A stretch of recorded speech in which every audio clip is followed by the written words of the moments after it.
大家好，今天要来介绍我有动物眼，透过鲨鱼、昆虫及变色龙3种动物的眼睛面具，让小朋友认识各种动物的视觉特色，并观察不同。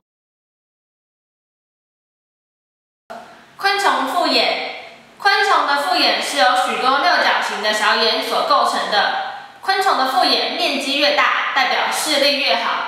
许多双翅目的昆虫都有一双很大的复眼，如苍蝇。那昆虫的复眼呢，会随着种类及光线的不同，颜色也会有所变化。变色龙，变色龙的眼睛是它最特别的地方。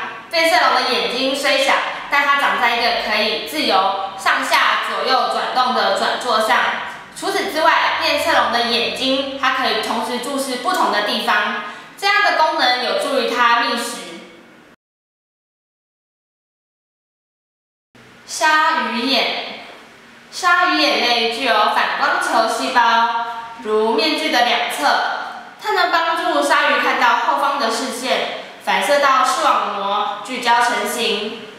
同时，鲨鱼具有一个特别的地方，就是能发出如猫般的灵光，让鲨鱼在夜晚也能看得清清楚楚。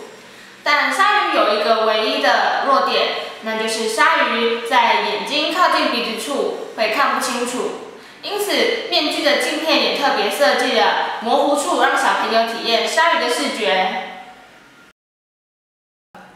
以上3种视觉，请老师带领小朋友们到户外，透过各种面具来观察不同的视觉变化。